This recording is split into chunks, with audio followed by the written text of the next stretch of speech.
This ancient technique shouldn't exist, but somehow it does. Imagine living in a time without modern machines, without electricity, without even a basic understanding of metallurgy. And yet, somehow, craftsmen were creating blades so strong, so flexible, and so sharp that even today, we struggle to truly replicate them. It sounds impossible, but it's real, and it's known as pattern welding. At first glance, pattern welding looks like art. Flowing waves, layered lines, almost like wood grain frozen inside steel. But here's the twist.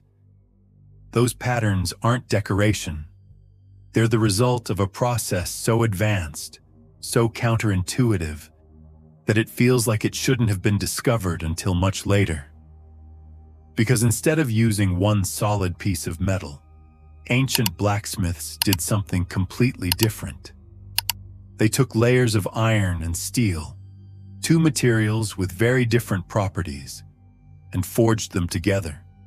Not once, not twice, but over and over again. Folding, hammering, heating, repeating, sometimes dozens, even hundreds of times. Why? Because iron is soft, steel is hard. One bends too easily, the other can break. But together, something unusual happens. You get a blade that doesn't just cut, but survives. Flexible enough to absorb impact. Hard enough to keep an edge.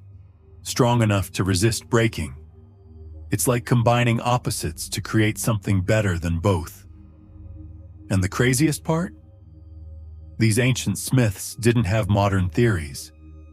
They didn't know about carbon distribution, crystalline structures, or stress resistance. They just knew it worked. And somehow, through trial, error, and pure instinct, they developed a technique that modern engineers would later explain using complex science. Think about that for a second. People without textbooks figured out something we now need advanced physics to understand. But it gets even stranger. Because pattern welding wasn't just about strength, it was also about control. Each fold changed the internal structure of the blade. Each hammer strike redistributed material at a microscopic level. Every decision mattered. Too many layers?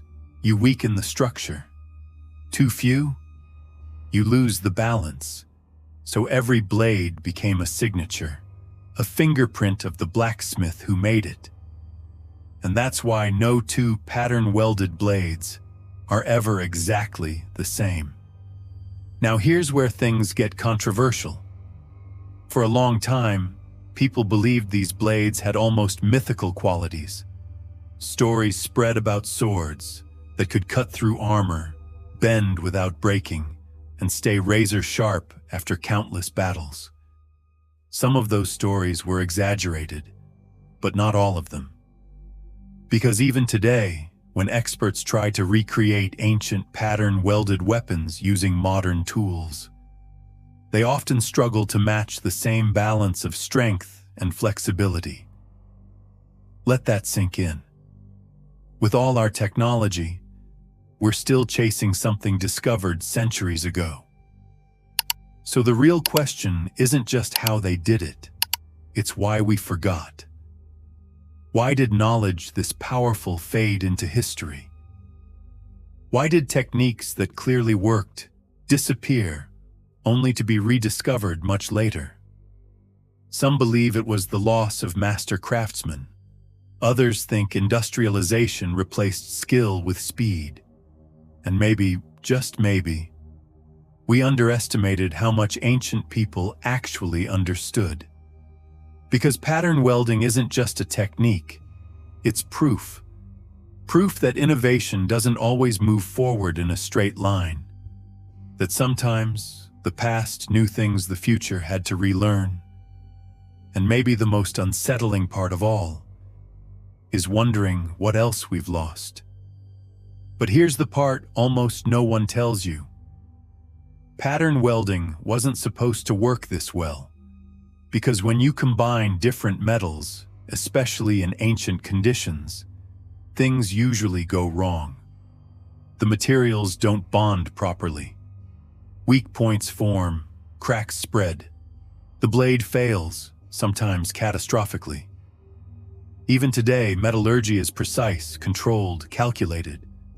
But back then, it was unpredictable, dangerous, and yet, they mastered it anyway. Think about what that means. These blacksmiths weren't just heating metal. They were controlling temperature by eye, judging color in firelight, reading subtle shifts in glow to know exactly when the metal was ready. Too cold. The layers wouldn't fuse. Too hot. The steel would burn, losing its strength completely. There was no margin for error. And still, they got it right, over and over again. But here's where it gets even more insane. Pattern welding doesn't just rely on stacking layers. It relies on forcing those layers to become one.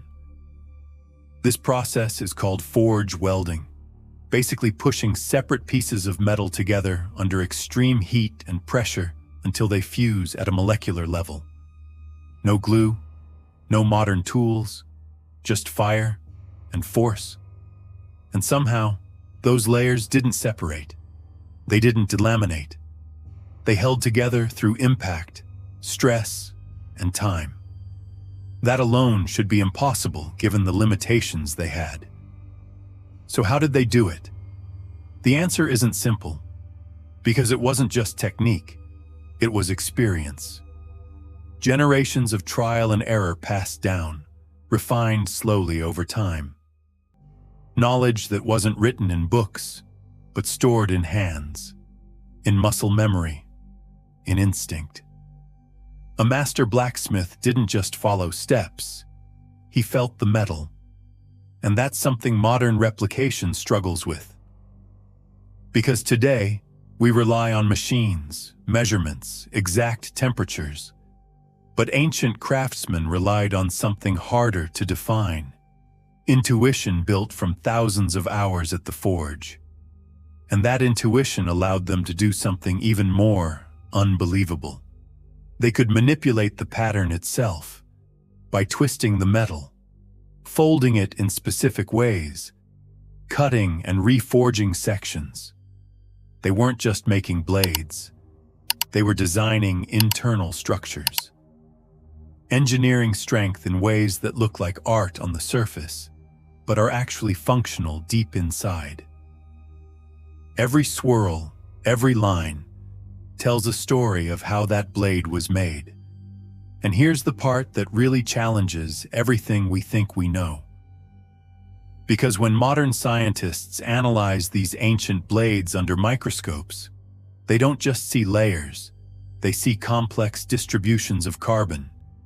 They see structures that enhance durability and edge retention. They see design, not random results, intentional outcomes. So now we're left with a contradiction. How did people without scientific theory achieve results that align perfectly with modern scientific principles? Was it accidental? Maybe at first, but sustained success over generations? That's not luck. That's knowledge. And yet, that knowledge almost vanished. Wars, lost traditions, the death of master craftsmen, entire lineages of skill disappeared. Techniques refined over centuries, gone in decades. And what survived were only fragments, pieces of a much larger puzzle we're still trying to reconstruct today. Which leads to an uncomfortable possibility. Maybe ancient technology wasn't primitive. Maybe it was just different. Different priorities, different methods, different ways of understanding the world. Not worse, not less advanced. Just operating on principles we're only now beginning to appreciate again. And pattern welding? It might be one of the clearest examples of that. A technique that looks simple on the surface, but reveals something far deeper the more you study it. Something that makes you question whether progress is always forward, or if sometimes we're just rediscovering what was already known. And just when you think pattern welding is already impressive enough, there's something even more mysterious hiding behind it. Because for centuries, people confused it with something else, something far more legendary. Damascus steel. Blades so famous, so feared, that stories about them sound almost unreal. Swords that could slice through armor, edges so sharp they could cut silk in midair. Weapons that didn't just survive battle, but dominated it. And for a long time, people believed pattern welding was the secret behind those blades. But it wasn't. At least, not exactly. Because true Damascus steel wasn't made by layering metals over and over again. It came from a completely different process, one that modern science still struggles to fully replicate. Instead of stacking iron and steel, ancient smiths used a special type of material known as crucible steel. It formed unique internal patterns naturally without folding, which means those iconic flowing patterns weren't forged in. They grew from within. Let that sink in. Two completely different techniques, producing visually similar results, both discovered centuries ago, both incredibly advanced, and somehow both nearly lost to history. So now we're not just dealing with one mystery, we're dealing with two. And here's where things start to get uncomfortable, because when modern metallurgists study surviving Damascus blades, they've found structures inside the metal that shouldn't exist for that time period. Microscopic formations, carbon nanotube-like arrangements, complex internal patterns that require extremely precise conditions to form. Conditions that ancient craftsmen weren't supposed to understand. And yet, they achieved them anyway. Not consistently, not perfectly, but often enough that it wasn't just coincidence. So what does that mean? Did they accidentally stumble onto a process they didn't fully understand? Or did they understand it, just in a completely different way? Because here's the thing we rarely talk about. Modern science explains how something works, but ancient craftsmen mastered doing it. They didn't need equations, they didn't need theories, they had repetition, observation, generations of refinement. Knowledge passed down not through textbooks, but through demonstration.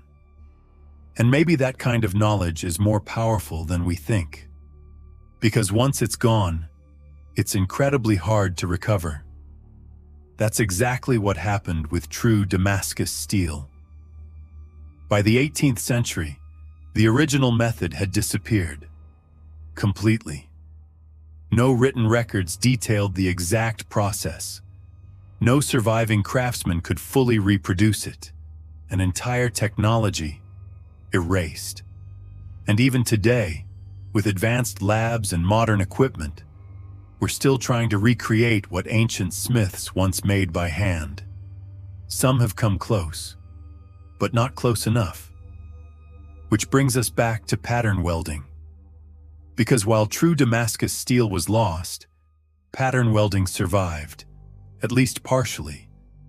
It became a fallback, a way to imitate the look of legendary blades, even if the internal structure wasn't the same. A visual echo of something greater. And over time, people started to blur the line between the two. Pattern-welded blades were called Damascus, even though they weren't the original thing. A copy, mistaken for the original. And that confusion still exists today. So when you see those beautiful flowing patterns in steel, you have to ask yourself, are you looking at a technique we still understand? Or a shadow of something we've already lost? Because the deeper you go into this story, the less it feels like simple history, and the more it feels like a warning, a reminder that knowledge isn't permanent, that even the most advanced techniques, the most refined skills, the most powerful ideas can disappear. Not because they stop working, but because the people who understood them are gone. And maybe the most fascinating part of all is realizing that somewhere in the past, without modern science, without machines, without digital tools, humans figured out something so effective that even today, we're still trying to catch up. So maybe this was never just about swords. Maybe pattern welding and the mystery of Damascus steel are something bigger. Because when you strip everything down, what we're really looking at isn't just metal, it's knowledge. Knowledge that didn't come from laboratories, but from repetition, from failure, from thousands of invisible experiments carried out over generations. And somehow, that knowledge was powerful enough to create results we still struggle to fully understand today. Not because we're less intelligent, but because we lost the process. We lost the environment. We lost the mindset that created it. And that might be the most dangerous part of this entire story. Because we assume that once something is discovered, it can't truly disappear. That progress is permanent. But history says otherwise. Pattern welding survived, but only partially. True Damascus steel, gone, not improved, not upgraded, just gone. And if something that advanced could vanish once, what else has? Think about it. How many techniques, ideas, or breakthroughs existed for a moment in time, reached their peak, and then disappeared without a trace? No records, no explanation, no way to recover them. Not because they didn't work, but because the people who understood them didn't pass them on. And suddenly, this stops being a story about the past. It becomes a question about the present. Because right now, we're creating knowledge at a speed faster than ever before. But how much of it is actually being preserved? How much depends on individuals, on experience, on things that aren't written down? And if those people disappear, does that knowledge disappear with them? Because that's exactly what happened before. And there's no guarantee it won't happen again. So maybe the real lesson here isn't about ancient technology being more advanced than we thought. Maybe it's something simpler and far more uncomfortable. That progress isn't guaranteed, that knowledge isn't permanent, and that sometimes the future doesn't lose to the past because it's weaker, but because it forgot.